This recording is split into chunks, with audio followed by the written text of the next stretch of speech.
너무 지당한 말씀은 오히려 지나치기가 쉽습니다. 늘 들어오던 이야기고 그렇기 때문에 특별한 충격이 없어서입니다. 어쩌면 오늘 우리가 함께 읽은 본문 말씀 또한 그렇게 받아들여질지 모릅니다. 여러분 어떤 느낌으로 이 말씀을 보셨는지 모르겠습니다만 그렇게 느껴질지도 모릅니다. 말씀을 그저 말로만 대하면은 이 말씀의 그 생동감을 우리는 쉽게 지나칠 수 있습니다. 그러나 그 자명한 말씀이야말로 가장 심오한 그런 지혜에서 비롯되는 진실을 담고 있습니다. 더욱이 그 말씀은 특별한 역사적인 맥락을 지니고 있습니다. 오늘 이 말씀이 선포된 맥락, 그리고 다시 오늘의 그 역사적 맥락을 생각하면은 오늘 이 말씀의 의미는 우리가 쉽게 지나칠 수 없는 그런 말씀입니다. 더욱이 이 말씀이 오늘 우리가 마주한 이 말씀이 오늘 교회들 가운데서 제대로 선포되고 있지 않은 그런 현실을 생각하면 그 의미가 더더욱 새삼스럽게 다가오는 그런 말씀입니다. 줄여 말하면은 이스라엘 백성에게 구원의 그 희망을 선포하는 말씀입니다. 먼저 이 말씀을 그대로 따라가면서 그 의미를 헤아려 보고자 합니다. 말씀의 첫 마디는 그야말로 종말론적인 선포라고 할까요? 그런 그 격변을 선포하는 그런 말씀으로 시작합니다. 레바논의 밀림이 기름진 밭으로 변하고 그 기름진 밭이 다시 밀림으로 변하는 것은 시간 문제다. 이스라엘 북쪽의 레바논, 그 울창한 수풀이 우거진 그런 곳으로 늘 성서에서는 아름답게 묘사되어 있습니다. 그 밀림이 밭으로 변하고 밭이 다시 숲으로 변한다, 그런 얘기입니다. 땅의 격변, 자연의 격변을 얘기하고 있습니다. 그런데 이 말씀의 맥락은 꼭 그것이 부정적인 의미에서 어떤 파국의 종말을 예고하는 것은 아닙니다. 많은 열매를 내는 수풀이든 곡식을 내는 기름진 밭이든 그것은 풍요로운 세계를 뜻합니다. 성서 곳곳에서 증언하듯이 이 순환하는 자연 세계가 모든 생명에게 풍요를 보장하는, 온전하게 보장해주는 그런 현실, 아주 희망적인 그런 현실을 이 대목은 그리고 있습니다. 근데 그 놀라운 변화는 사람들 가운데서 하나님의 뜻이 밝히 드러나는 것과 직결되어 있습니다. 그날이 오면 듣지 못하는 사람이 두루마리에 글을 읽는 소리를 듣고 어둠과 흑암에 쌓인 눈먼 사람이 눈을 떠서 볼 것이다. 하나님의 진실이 사람들 가운데 환히 드러난다는 그런 이야기입니다. 두루마리에 적힌 글은 옛날 성경이 두루마리에 적혀 있었죠. 양피지 두루마리에 적혀 있다는 것을 뜻하는데 이미 인간들에게 주어진 그 하나님의 말씀을 뜻합니다. 하나님의 말씀이 이미 주어져 있지만 그것을 알아차리지 못하고 있었던 것이 인간의 실상이었습니다.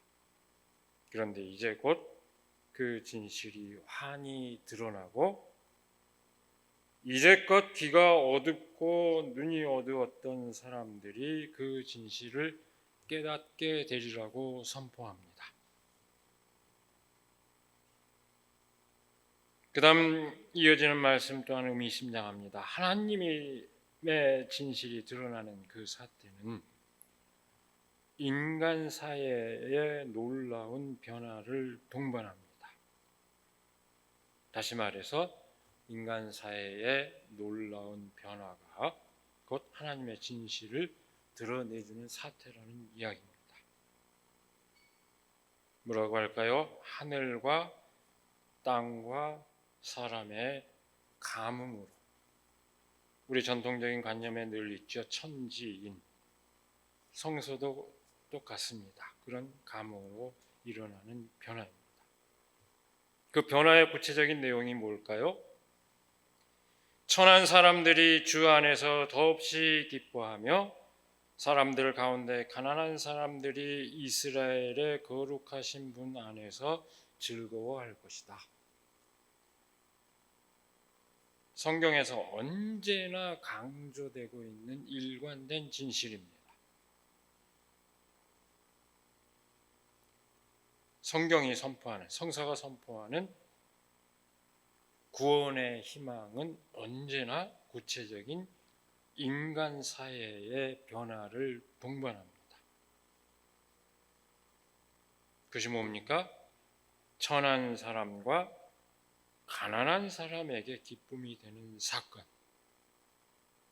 가장 힘없는 사람들에게 기쁨이 되는 사건, 그것이 성경이 선포하는, 성서가 선포하는 구원입니다.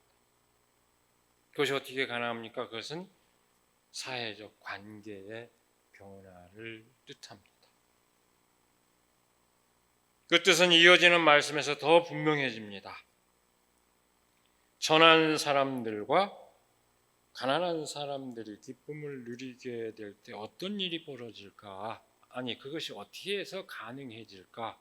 그것을 설명하는 대목에서 그 인간 사회의 변화는 더욱더 분명하게 모습을 드러냅니다.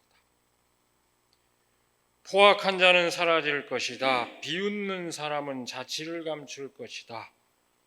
죄지을 기회를 엿보던 자들이 모두 끝장날 것이다. 이런 자들이 누구일까요? 이어지는 말씀은 그들을 더 구체적으로 설명합니다.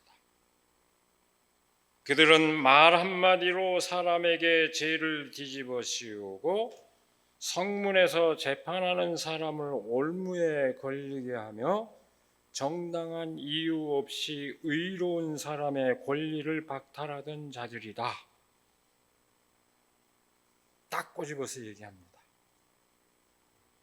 바로 이들이 사라짐으로써 천하고 가난한 사람들이 거룩한 하나님 안에서 기쁨을 누리게 될 것이라고 본문 말씀은 선포하고 있습니다. 이 말씀 역시 철저하게 관계적인, 그런 사회 관계적인 차원을 함축하고 있습니다. 자신의 권력으로 다른 사람들의 권리를 박탈하는 사람들을 더 이상 허용하지 않는 사회적 관계의 형성입니다. 권력의 남용을 원천적으로, 아니 권력 그 자체를 부정하고 있는 선언입니다. 그렇게 해서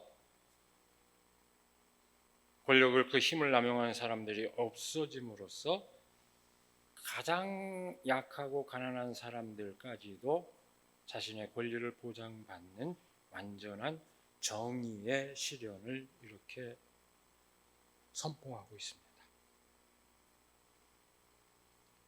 그 변화는 공동체의 온전성을 이루는 길이 됩니다. 그리고 그것은 곧 온전한 평화를 이루는 길이 됩니다. 이제 야곱이 더 이상 부끄러움을 당하지 않을 것이고, 이제 그의 얼굴은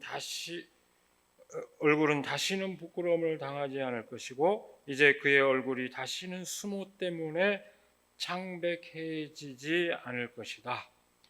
야곱이 자기의 자손 곧 그들 가운데서 내가 친히 만들어준 그 자손을 볼 때 그들은 내 이름을 거룩하게 할 것이다. 여러분, 이 마지막 구절, 내 이름을 거룩하게 할 것이다, 출애굽기에서 예수님의 주기도문까지 일관된 성서의 문제의식입니다. 신앙의 요체입니다. 출애굽기에 나오는 내용이 뭡니까? 십계명의 첫머리에 나오는 하나님의 이름을 망령되이 일컫지 말라. 함부로 하나님의 이름을 갖다 쓰지 말고 정말로 하나님의 이름이 온전히 드러나는 그 일에 그 하나님의 이름을 얘기해서 그 하나님의 이름이 빛나게 하라는 얘기입니다. 우리가 오늘도 주기도문을 찬양으로 함께 했습니다만 하나님의 이름이 거룩하게 해달라고 끊임없이 기도하지 않습니까? 일관된 말씀. 이 말씀은 하나님의 이름을 거룩하게 한다는 것이 무엇을 뜻하는지 일깨워주고 있습니다. 하나님의 이름을 거룩하게 한다는 것은 하나님의 뜻을 사람들 사이에서 온전히 이루는 것을 뜻합니다. 혼자 그렇게 믿는 게 아닙니다. 하나님 이름이 거룩하십니다. 내 마음으로 혼자 믿는 게 아니고 우리가 하나님의 이름을 빛나게 해달라고 하는 것은 우리가 사는 삶의 현실에서 온전히 하나님의 뜻이 이루어지는 것을 의미합니다. 하나님의 이름을 욕되게 하지 않는 것, 바로 그것이 하나님의 이름을 거룩하게 하는 것입니다. 그리고 하나님의 이름을 거룩하게 하는 것은 사람들 사이에서 하나님의 정의를 온전히 이루는 것을 뜻합니다. 본문 말씀의 마지막은 그 의미를 다시 한번 강조합니다. 야곱의 거룩한 분을 거룩하게 받들며 이스라엘의 하나님을 경외할 것이다. 그래서 마음이 혼미하던 사람이 총명해지고 거스르던 사람이 교훈을 받을 것이다. 오늘 말씀, 우리가 읽은 말씀의 마지막 대목입니다. 근데 이 말씀은 우리가 오늘 말씀을 그대로 놓고 쭉 따라오면서 그 말씀을 의미했습니다만 오늘 그 예언자 이사야가 선포한 이 구원의 희망은 특별한 역사적 맥락을 갖고 있습니다. 유다 왕조의 막바지, 그 통치자들은 강대국 아시리아와 이집트 사이에서 줄타기 외교의 골몰에 있었습니다. 왔다 갔다 했습니다. 그들은 아시리아 편에 붙는 것이 국가 안보에 유리하다고 생각할 때는 아시리아 편에, 이스라엘의 북동쪽이죠. 다시 이집트 편에 붙는 것이 유리하다고 생각할 때는 이집트 편에, 서남쪽이죠. 붙어서 왔다 갔다 하는 동맹을 하는 그런 정책을 취했습니다. 예언자 여기 눈치 보고 저기 눈치 보고 왔다 갔다 하는 그런 권력을 향해서 예언자 이사야는 그 동맹 관계가 이스라엘의 안전을 보장해 주는 것이 아니다 하는 것을 오늘 본문 말씀을 통해서 얘기하고 있는 것입니다. 자신의 정체성, 자신의 어떤 주체성이 없이 외부의 다른 힘에 의존해서 국가의 안위와 백성의 안위를 보장하려고 하는 것은 다 공연불에 지나지 않는다 하는 그 맥락에서 오늘 말씀을 얘기하고 있습니다. 여러분 성경 말씀 바로 오늘 말씀 이어지는 내용이 뭔지 한번 보십시오. 본문 말씀 바로 뒤에는 이집트와 맺은 조약의 무용성을 말하고 있습니다. 너희가 나에게 물어보지도 않고, 민심은 천심이라고 그랬죠. 그걸 확인하지도 않고 이집트로 내려가서 바로의 보호를 받아 피신하려 하고 이집트의 그늘에 숨으려 하는구나. 바로의 보호가 오히려 너희에게 수치가 되고 이집트의 그늘이 오히려 너희에게 치욕이 될 것이다. 너희는 이집트에게서 아무런 도움도 유익도 얻지 못하고 오히려 수치와 치욕만을 얻을 것이다. 오늘 말씀에 딱 이어지는 내용입니다. 이집트에 의존하고자 하는 통치자들에게 경고하는 이 말씀과 명확하게 대비를 이루고 있는 것이 오늘 본문 말씀입니다. 이 오늘 본문 말씀은 하나님의 뜻이 어디에 있는지를 일러주고 있습니다. 뭡니까? 천하고 가난한 사람들이 기쁨을 누리는 공동체를 회복하는 것이 곧 하나님의 뜻이라는 것을 말합니다. 성서의 성경의 일관된 관점입니다.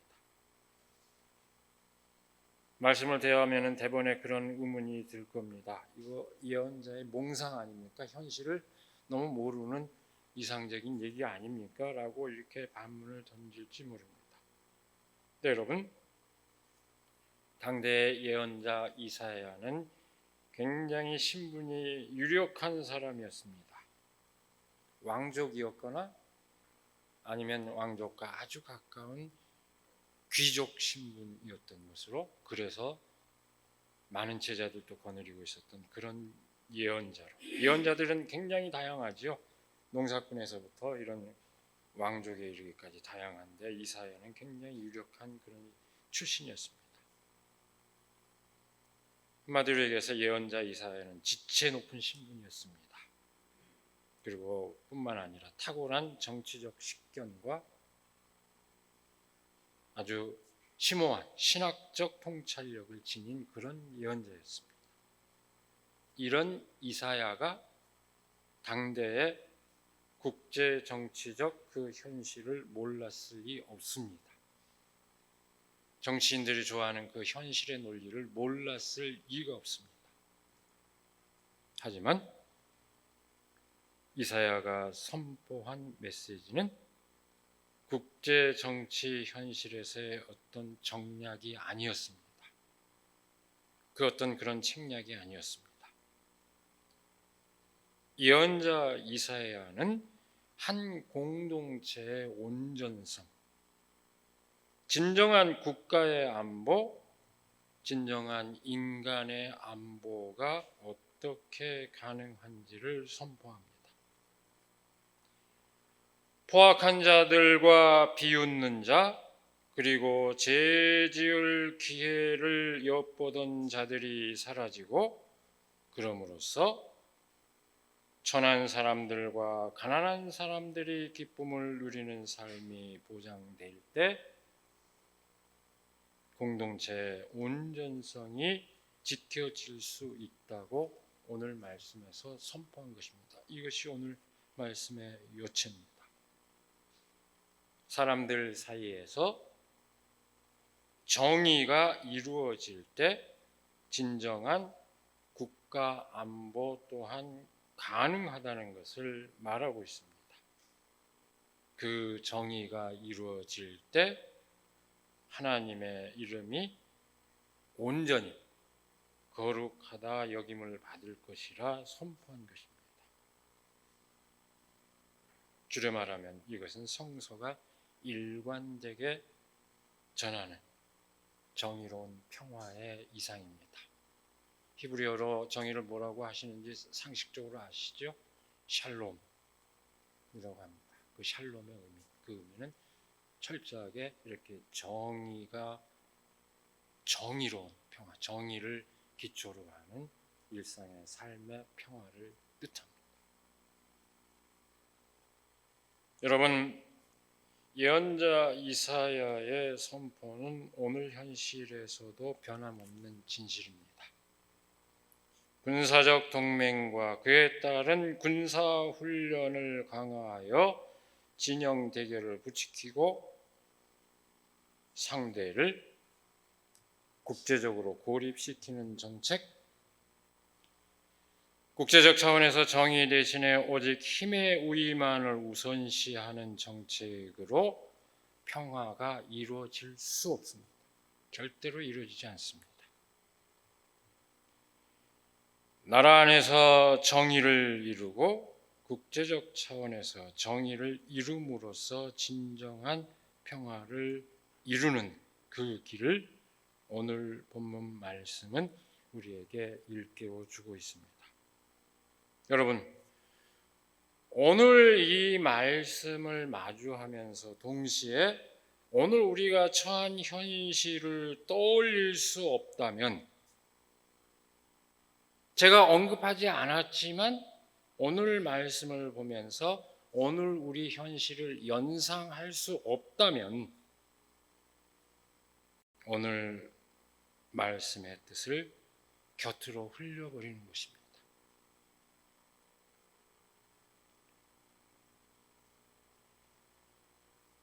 두루마리에 기록되어 있어도 보지 못하고 그 글을 읽어도 듣지 못하는 격입니다. 이 말씀을 보면서 우리 현실을 떠올리지 않는다면 이 말씀의 뜻에 전혀 다가서지 못했다는 얘기입니다. 반면에 이 말씀을 보면서 직감적으로 우리 현실을 떠올릴 수 있다면 이 말씀의 뜻을 제대로 이해하는 것입니다.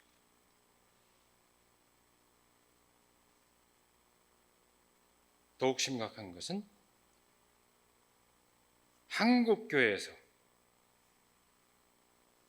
우리 한국교회에서 이 두루마리에 적혀 있어도 아예 이 말씀에 적혀 있음에도 불구하고 아예 덮어두고 있다는 것입니다. 성서가 누누이 반복해서 일관되게 전하고 있는 이 정의로운 평화의 길이 교회 안에서 외면당하고 있습니다. 그리스도인들 사이에서 외면당하고 있습니다. 귀에 따가울 정도로 성경은 반복해서 얘기하고 있는데 한국교회에서 이런 말씀이 제대로 선포가 되고 있습니까? 그건 덮어두고 있는 것입니다. 그러니 그리스도인들의 가치관이 어떻게 됩니까? 자신의 힘을 자랑하면서 긴장과 갈등을 부추기는 것을 잘하는 일이라고 박수치고 있지 않습니까?